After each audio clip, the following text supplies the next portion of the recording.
नमस्कार मित्रांनो. राहुल गांधी प्रकट झालेले आहेत. दुसरीकडे उद्धव ठाकरे आणि आदित्य ठाकरेही प्रकट झालेले आहेत. बघा काय योगायोग आहे.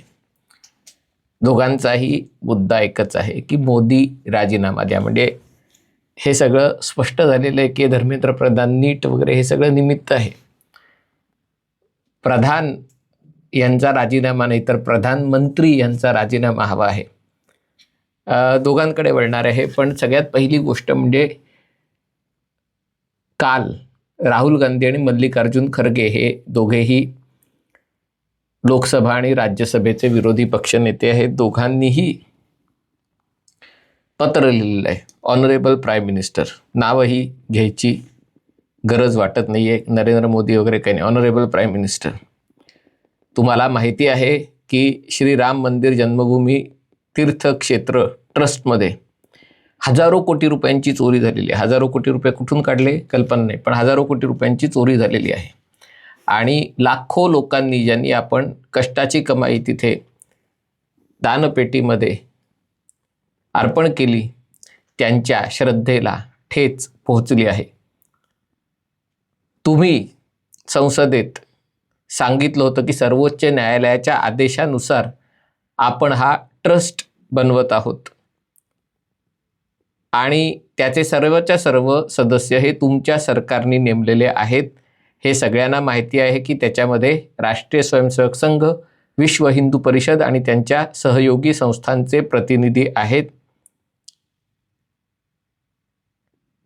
तसंच तुमचे एकेकाळचे सहकारी नृपेंद्र मिश्रा, म्हणजे नाव नाही घेतलंय पण नृपेंद्र मिश्रा या ट्रस्टचे जनरल सेक्रेटरी आहेत, महासचिव आहेत. आणि या पार्श्वभूमीवर तुमचं मौन हे मान्य होण्यासारखं नाही आहे. तुम्ही या सगळ्याचं उत्तरदायित्व सुनिश्चित करण्याची जबाबदारी तुमची आहे, कोणाची आहे? मोदींची आहे. आणि म्हणून आम्ही तुम्हाला आवाहन करत आहोत, मराठीत आव्हान, म्हणजे चांगल्या मराठीत आवाहन पण टी व्हीवरच्या मराठीत आव्हान करत आहोत की तुम्ही या सगळ्याचं योग्य प्रकारे पडताळणी करा, तपास करा. ट्रस्टच्या आर्थिक व्यवहारांची तपासणी करा आणि मंदिरात जे जे काही सोनं, चांदी, रोख हे अर्पण केलेलं आहे त्याची तपासणी करा. ट्रस्टचे सगळी खाते वही आहे, अकाउंट्स आहेत, ते सार्वजनिक करा.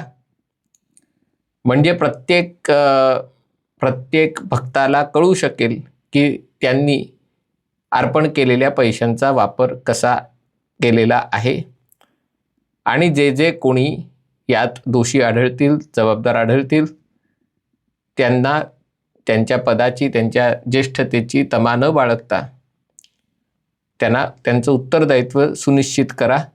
तुमच्या सरकारची विश्वासार्हता, तसंच या ट्रस्टची विश्वासार्हता तुम्ही किती वेगाने हालचाल करता, निर्णय घेता त्याच्यावर अवलंबून आहे. The people of India are watching, लोक देख रहे हैं. इति राहुल गांधी आणि मल्लिकार्जुन खरगे.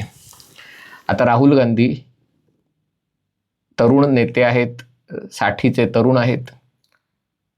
त्यांच्या आणखीन बाल्यावस्थेपासून, काही जणांना वाटतं अजूनही ते बाल्यावस्था चालू आहे, 2004 पासून ते राजकारणात आहेत, संसदेत आहेत. अयोध्येच्या प्रश्नाशी त्यांचा जवळून संबंध आहे. कारण अमेठी, रायबरेली, फुलपूर या ज्या सगळ्या मतदारसंघाचं प्रतिनिधित्व नेहरू गांधी घराणं करत आलेलं आहे, हे सगळे मतदारसंघ अयोध्येच्या आसपासच आहेत. म्हणजे अयोध्या ते वाराणसी हा जो मार्ग जातो त्या मार्गावरच हे सगळे अमेठी, रायबरेली, फुलपूर वगैरे हे सगळे मतदारसंघ आहेत. म्हणजे मतदारसंघात गेलेल्या माणसाला अयोध्या गाठणं फार अवघड नाही आहे. पण तरी देखील राहुल गांधी अजूनपर्यंत एकदाही अयोध्येच्या राम मंदिरामध्ये गेलेले नाही आहेत. ना त्यांनी रामलल्लांचं दर्शन घेतलं. ठीक आहे की हे मंदिर मोदी सरकारनी नेमलेल्या ट्रस्टनी बांधलं असेल, पण त्याच्या आधीही रामलल्लांचं दर्शन करायलाही ते एकदाही गेलेले नाही आहेत. 2016 साली त्यांनी हनुमानगडीला दर्शन घेतलं होतं. 2016 साली, त्याला आता 10 वर्ष उलटून गेले. आणि ते राहुल गांधी राम मंदिरातल्या चोरीचा, हजारो कोटी रुपयांच्या चोरीचा मुद्दा घेऊन रणांगणात उतरलेले आहेत. ज्यांची रामावर एवढी श्रद्धा आहे की ज्यांना अयोध्येच्या श्रीराम मंदिरात जाऊन दर्शनही घ्यावंसं वाटू नये. ठीक आहे, पण लोकशाही आहे. तुम्ही काही देवावर विश्वास ठेवणारा असलाच पाहिजे तसं माहीत गरजेचं नाही आहे. खास करून काँग्रेसच्या काळात सरकारने तर प्रश्न विचारला होता की अयोध्येत प्रभू श्रीरामचंद्रांचा जन्म झाला, याचा काही पुरावा नाही, ही आख्यायिका आहे. आणि त्यामुळे तुमचं तसं मत असू शकतं. पुढचा मुद्दा झाला की या मंदिराच्या दानपेटीतल्या जो काही लोकांनी, भक्तांनी पैसे, वर्गणी, जे काही दान दिलं होतं त्याच्यात चोरी झाली. आता ही चोरी झाली तर कायदेशीरदृष्ट्या बनतोय, बाकी सगळं दूर ठेवा, कायदेशीरदृष्ट्या एक चॅरिटेबल ट्रस्ट आहे. त्या चॅरिटेबल ट्रस्टमधल्या ट्रस्टींचा काही गैरव्यवहार असणं आणि ते जी संस्था सांभाळत आहेत त्या संस्थेच्या कर्मचाऱ्यांनी गैरव्यवहार करणं, दोन वेगळे मुद्दे आहेत. मी दोन्हीकडे वळतो, असं नाही की मला काही कोणाला वाचवायचं आहे. पहिला मुद्दा, कर्मचाऱ्यांनी काही पैशाचा अपहार केला, जी गोष्ट होऊ शकते. तर ट्रस्टचं कर्तव्य, ट्रस्टच्या ट्रस्टी आहेत त्यांचं कर्तव्य काय? पोलिसात तक्रार दाखल करणं. पोलिसात तक्रार दाखल केली की त्यांनी तपास सुरू करणं. जर राज्य सरकारला वाटलं की हे प्रकरण गंभीर आहे तर राज्य सरकारने विशेष तपास पथक नेमणं, कारण एरवी तपासाला वेळ लागतो आणि त्यामुळे विशेष तपास नेमणं, त्यांनी चौकशी करणं, अहवाल सादर करणं, अहवाल सादर केल्यावर त्या अहवालानुसार कायदेशीर कारवाई करणं.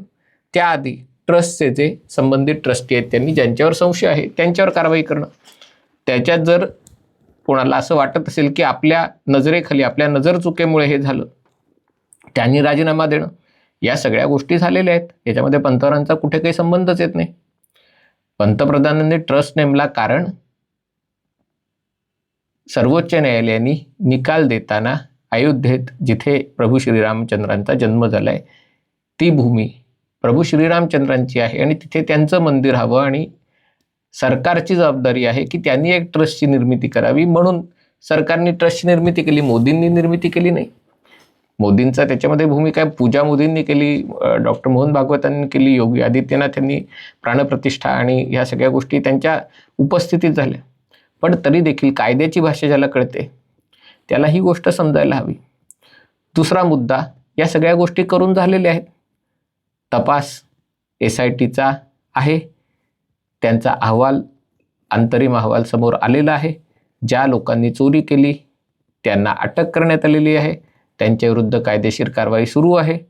जर कोणाला वाटत असेल की यामध्ये काही कोणाला वाचवण्याचे प्रयत्न होत आहेत, कोणाला पाठीशी घालण्याचे प्रयत्न होत आहेत, कायदेशीररित्या ते अलाहाबाद उच्च न्यायालयात जाऊ शकतात.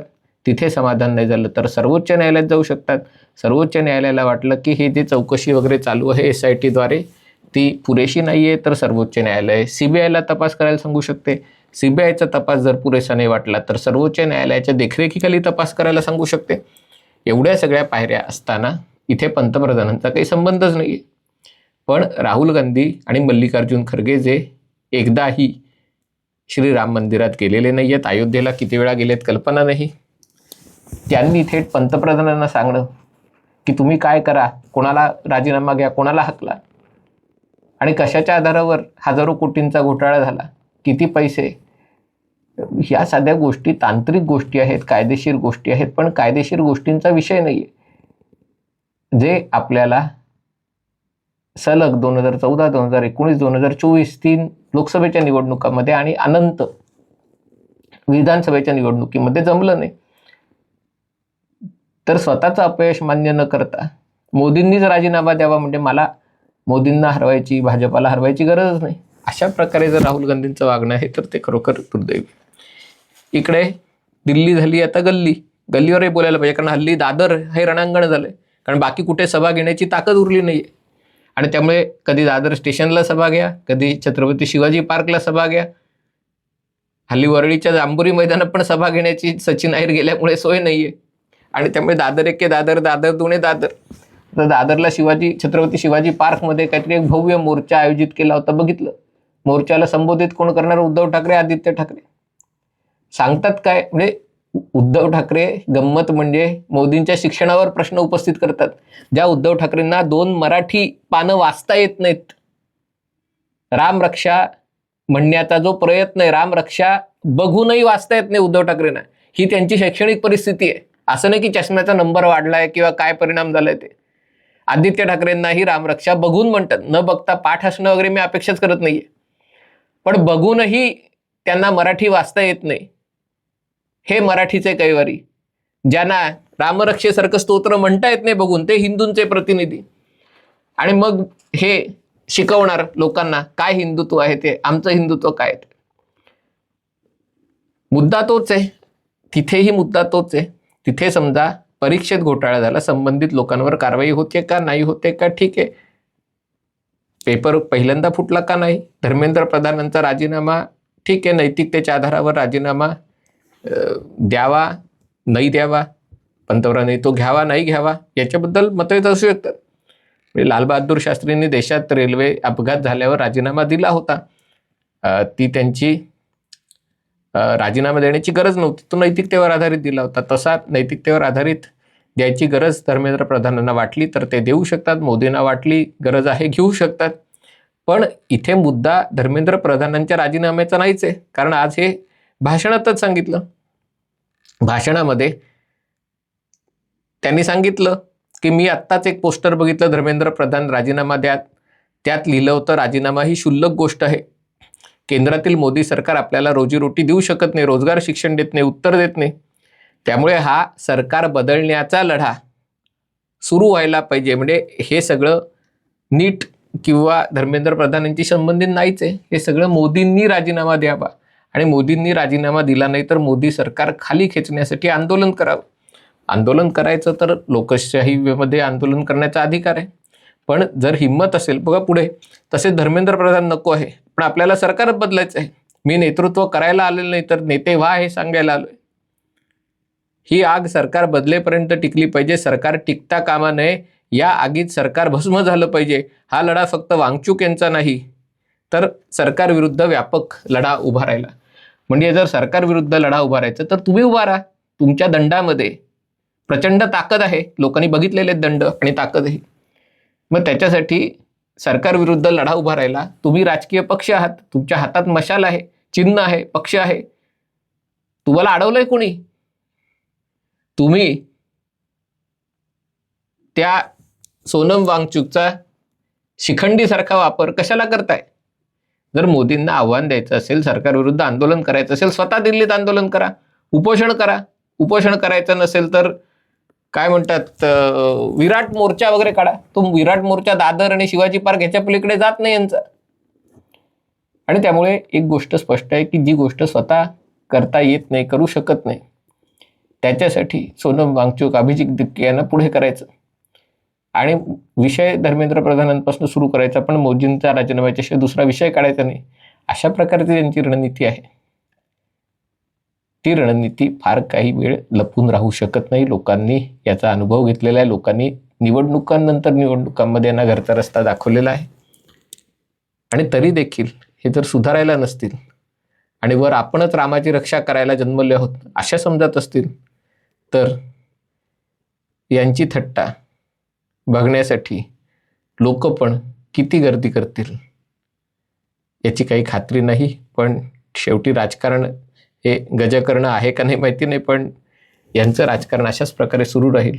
लोकांचा तमाशा होईल आणि वर्तमानपत्रांसाठी, बातमीदारांसाठीही काही हेडलाईन मिळेल. हाच आता पुढच्या निवडणुकांपर्यंतचा शिरस्ता ठरलेला आहे. हा व्हिडिओ आपल्याला आवडला असेल तर कृपया लाईक करा, शेअर करा आणि चॅनल सबस्क्राईब करण्याची विनंती आहे. तुर्तास इथेच थांबतो.